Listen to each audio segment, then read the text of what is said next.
नमस्कार। कहानियों के इस सफ़र में आप सबका बहुत स्वागत है। आज हम सुनेंगे मुंशी प्रेमचंद जी द्वारा लिखित कहानी डिमॉन्स्ट्रेशन। कहानी शुरू करने से पहले मेरा आप सबसे विनम्र निवेदन है, यदि मेरे द्वारा सुनाई गई कहानियाँ आप सबको पसंद आती हों तो कृपया मेरे चैनल को ज़रूर सब्सक्राइब करें और अपने मित्रों में भी शेयर करें। तो चलिए सुनते हैं। महाशय गुरुप्रसाद जी रसिक जीव हैं। गाने बजाने का शौक है, खाने खिलाने का शौक है और शेर तमाशे का शौक है, पर उसी मात्रा में द्रव्योपार्जन का शौक नहीं है। यूं वह किसी के मोहताज नहीं है, भले आदमियों की तरह हैं और हैं भी भले आदमी, मगर किसी काम में चिमट नहीं सकते। गुण होकर भी उनमें लस नहीं है। वह कोई ऐसा काम उठाना चाहते हैं जिसमें चटपट कारों का खजाना मिल जाए और हमेशा के लिए बेफिक्र हो जाएं। बैंक से छमाही सूद चलाए, खाएं और मजे से पड़े रहें। किसी ने सलाह दी नाटक कंपनी खोलो।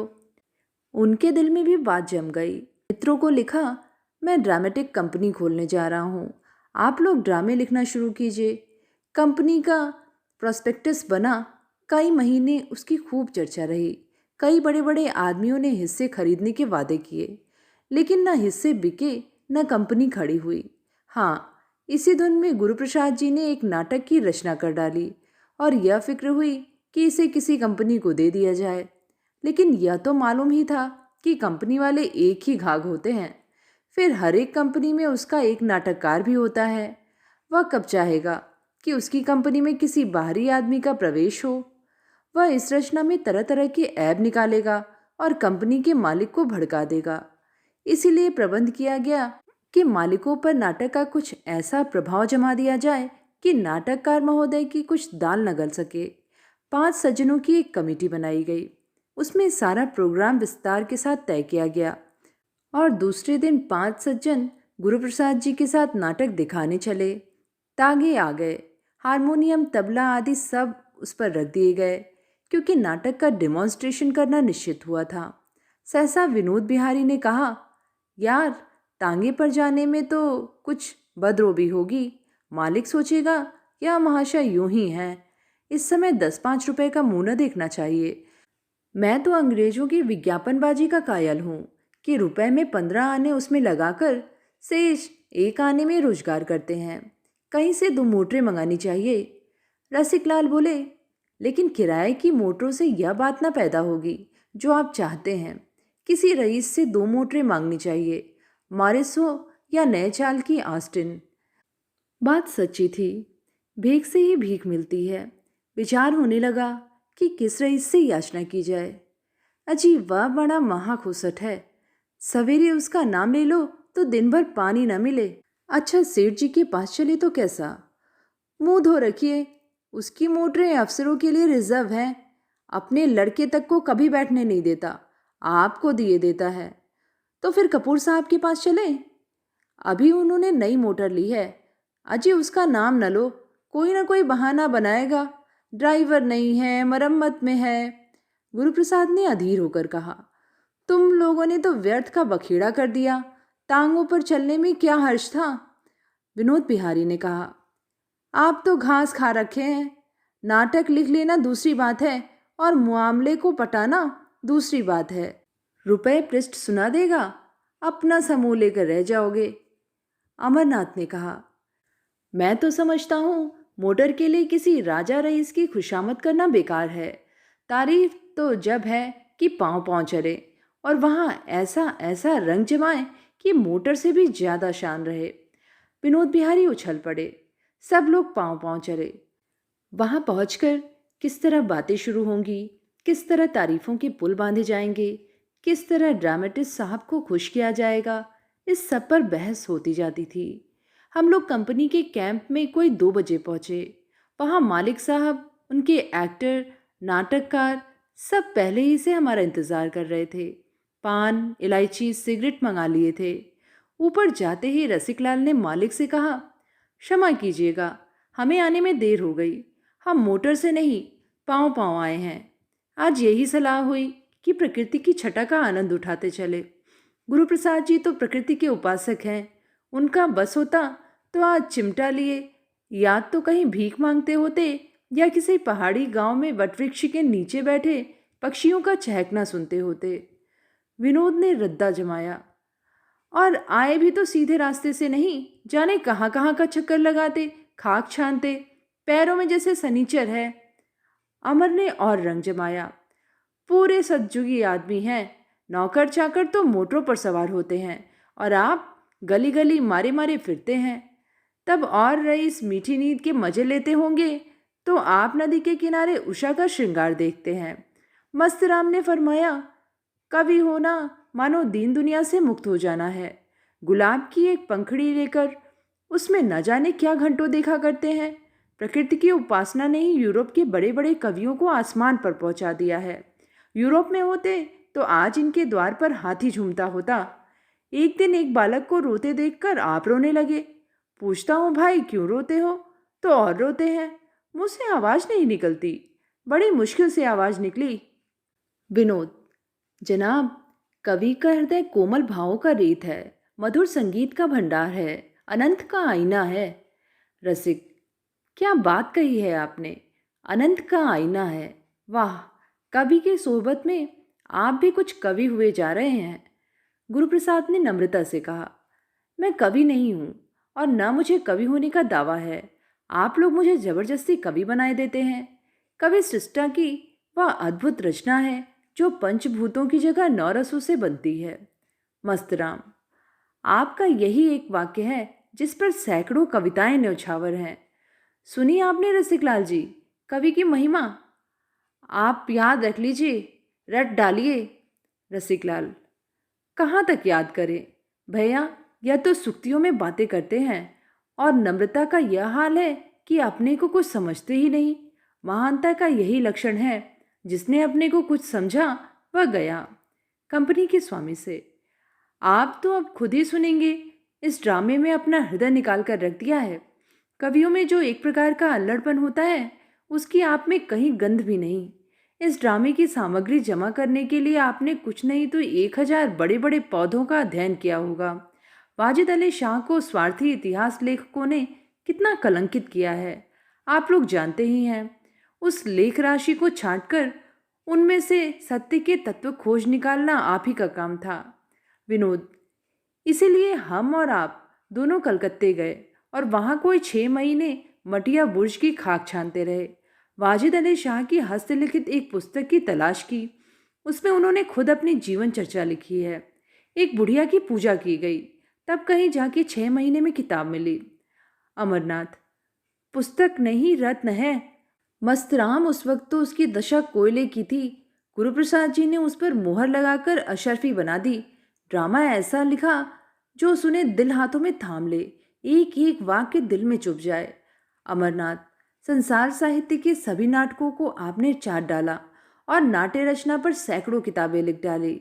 विनोद, जब ही तो चीज भी लासानी हुई है। अमरनाथ, लाहौर ड्रामेटिक क्लब का मालिक हफ्ते भर यहाँ पड़ा रहा, पैरों पड़ा कि मुझे यह नाटक दे दीजिए, लेकिन आपने ना दिया।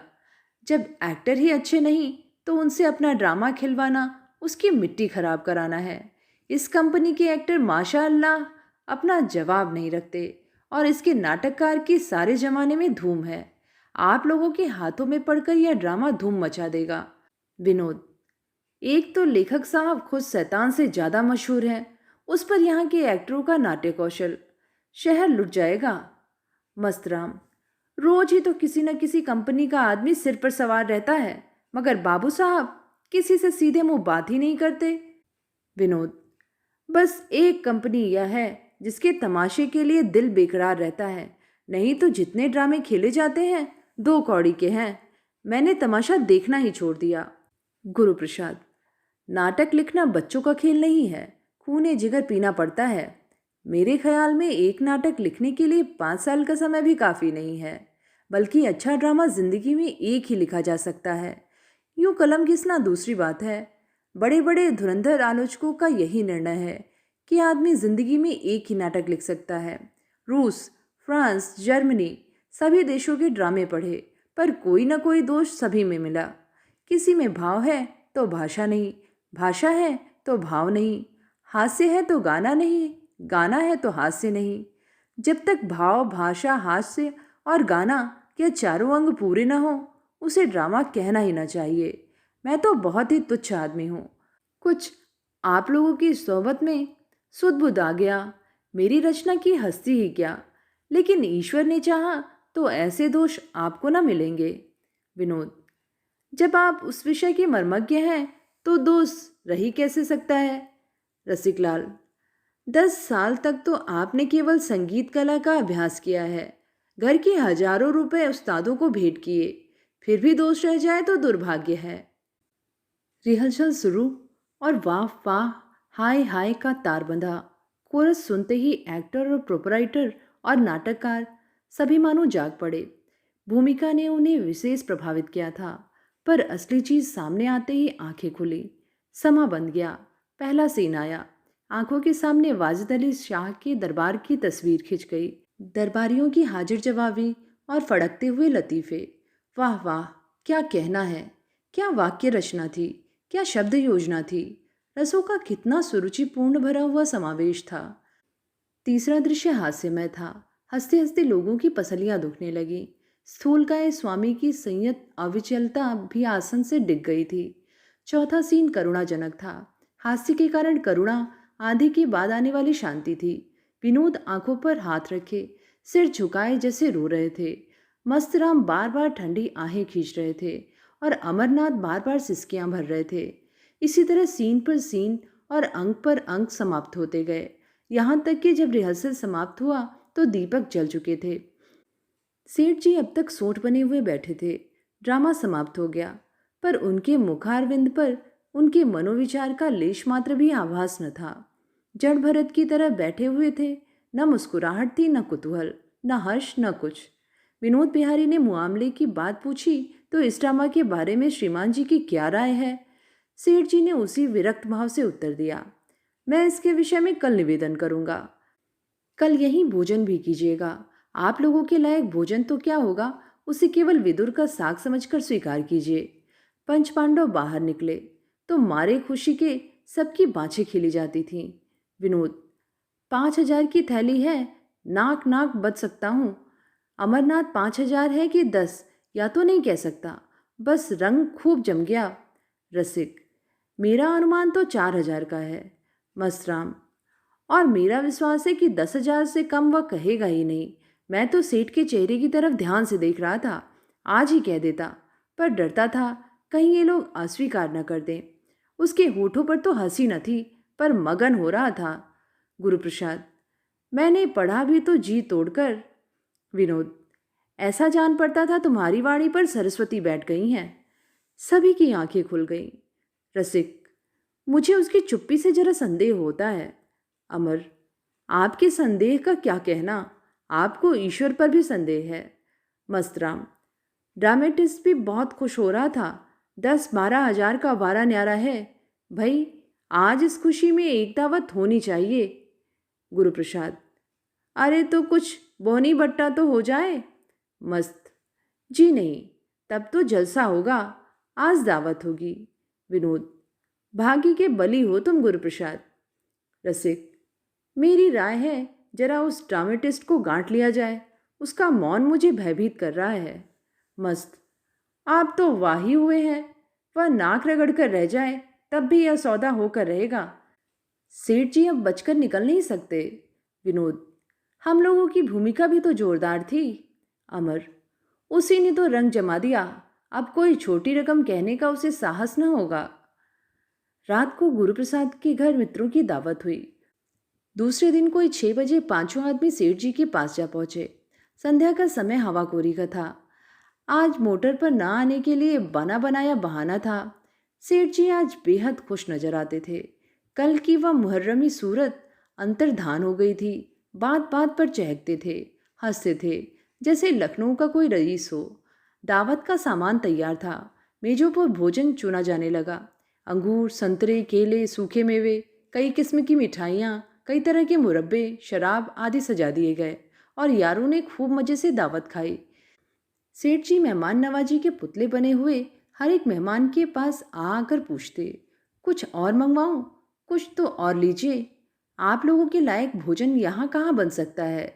भोजन के उपरांत लोग बैठे तो मुआमले की बातचीत होने लगी। गुरु प्रसाद का हृदय आशा और भय से कांपने लगा। सेठ जी, हुजूर ने तो बहुत ही सुंदर नाटक लिखा है। क्या बात है। ड्रामेटिस्ट, यहाँ जनता अच्छे ड्रामों की कद्र नहीं करती, नहीं तो यह ड्रामा लाजवाब होता। सेठ जी, जनता कद्र नहीं करती ना करे, हमें जनता की बिल्कुल परवाह नहीं, रत्ती बराबर परवाह नहीं। मैं इसकी तैयारी में 40,000 केवल बाबू साहब की खातिर से खर्च कर दूंगा। आपने इतनी मेहनत से एक चीज लिखी है तो मैं उसका प्रचार भी उतने ही हौसले से करूंगा। हमारे साहित्य के लिए क्या यह कुछ कम सौभाग्य की बात है कि आप जैसे महान पुरुष इस क्षेत्र में आ गए? क्या कीर्ति हुजूर को अमर बना देगी। ड्रामेटिस्ट, मैंने तो ऐसा ड्रामा आज तक नहीं देखा। लिखता मैं भी हूँ और लोग भी लिखते हैं, लेकिन आपकी उड़ान को कोई क्या पहुँचेगा। कहीं कहीं तो आपने शेक्सपियर को भी मात कर दिया है। सेठ जी, तो जनाब, जो चीज़ दिल की उमंग से लिखी जाती है वह ऐसी अद्वितीय होती है। शेक्सपियर ने जो कुछ लिखा रुपए के लोभ से लिखा। हमारे दूसरे नाटककार भी धन के लिए ही लिखते हैं। उनमें वह बात कहाँ पैदा हो सकती है। गोसाई जी के रामायण क्यों अमर है? इसीलिए कि वह भक्ति और प्रेम से प्रेरित होकर लिखी गई है। शादी की गुलिस्तां और बोस्ता, होमर की रचनाएं इसीलिए स्थायी हैं कि उन कवियों ने दिल की उमंग से लिखा। जो उमंग से लिखता है वह एक एक शब्द, एक एक वाक्य, एक एक उक्ति पर महीनों खर्च कर देता है। धनिच्छुओं को तो एक काम जल्दी से समाप्त करके दूसरा काम शुरू करने की फिक्र होती है। ड्रामेटिस्ट, आप बिल्कुल सत्य कह रहे हैं। हमारे साहित्य की अवनति केवल इसीलिए हो रही है कि हम सब धन के लिए या नाम के लिए लिखते हैं। सेठ जी, सोचिए, आपने 10 साल केवल संगीत कला में खर्च कर दिए। लाखों रुपए कलावंतों और गायकों को दे डाले होंगे। कहाँ कहाँ से और कितने परिश्रम से खोज से इस नाटक की सामग्री एकत्र की। ना जाने कितने राजों महाराजों को सुनाया। इस परिश्रम और लगन का पुरस्कार कौन दे सकता है। ड्रामेटिस्ट, मुमकिन ही नहीं। ऐसी रचना के पुरस्कार की कल्पना करना ही उनका अनादर है। इनका पुरस्कार यही कुछ है जो वह अपनी आत्मा का संतोष है। वह संतोष आपके एक एक शब्द से प्रकट होता है। सेठ जी, आपने बिल्कुल सत्य कहा कि ऐसी रचना का पुरस्कार अपनी आत्मा का संतोष है। यश तो बहुधा ऐसी रचनाओं को मिल जाता है जो साहित्य के कलंक हैं। आपसे ड्रामा ले लीजिए और आज ही पाठ भी तकसीम कर दीजिए। 3 महीने के अंदर इसे खेल डालना होगा। मेज पर ड्रामे की प्रतिलिपि पड़ी हुई थी। ड्रामेटिस्ट ने उसे उठा लिया। गुरुप्रसाद ने दीन नेत्रों से विनोद की ओर देखा, विनोद ने अमर की ओर, अमर ने रसिक की ओर, पर शब्द किसी के मुंह से न निकला। सेठ जी ने मानो सभी के मुंह ही सी दिए थे। ड्रामेटिस्ट साहब किताब लेकर चल दिए। सेठ जी ने मुस्कुराकर कहा, हुजूर को थोड़ी सी तकलीफ और करनी होगी। ड्रामा का रिहर्सल शुरू हो जाएगा तो आपको थोड़े दिन कंपनी के साथ रहने का कष्ट उठाना पड़ेगा। हमारे एक्टर अधिकांश गुजराती हैं। वह हिंदी भाषा के शब्दों का शुद्ध उच्चारण नहीं कर सकते। कहीं कहीं शब्दों पर अनावश्यक जोर देते हैं। आपकी निगरानी से यह बुराई दूर हो जाएगी। एक्टरों ने यदि पार्ट अच्छा न किया तो आपके सारे परिश्रम पर पानी पड़ जाएगा। यह कहते हुए उन्होंने लड़के को आवाज़ दी, बॉय, आप लोगों के लिए सिगार लाओ। सिगार आ गया। सेठ जी उठ खड़े हुए। यह मित्र मंडली के लिए विदाई की सूचना थी। 5 सज्जन भी उठे। सेठ जी आगे आगे द्वार तक आए, फिर सबसे हाथ मिलाते हुए कहा, आज इस गरीब कंपनी का तमाशा देख लीजिए, फिर यह संयोग न जाने कब प्राप्त हो। गुरुप्रसाद ने मानो किसी कब्र के नीचे से कहा, हो सका तो आ जाऊंगा। सड़क पर आकर 5 मित्र खड़े होकर एक दूसरे का मुंह ताकने लगे। तब 5 ही झूर से कहकहा मारकर हंस पड़े। विनोद ने कहा, क्या हम सबका गुरुघंटाल निकला। अमर, साफ आंखों में धूल झोंक दी। रसिक, मैं उसकी चुप्पी देखकर पहले ही डर गया था कि यह कोई पल्ले सिरे का घाघ है। मस्त, मान गया इसकी खोपड़ी को। यह चपत उम्र भर न भूलेगी। गुरुप्रसाद इस आलोचना में शरीक न हुए। वह इस तरह सिर झुकाए चले जा रहे थे मानो अभी तक वह स्थिति को समझ ही ना पाए हों। तो ये थी कहानी डेमोन्स्ट्रेशन। कहानी आप सबको कैसी लगी नीचे कमेंट में लिख के ज़रूर बताइएगा। आगे भी ऐसी कहानियाँ सुनते रहने के लिए चैनल को ज़रूर सब्सक्राइब करें। फिर मिलेंगे एक नई कहानी के साथ। धन्यवाद।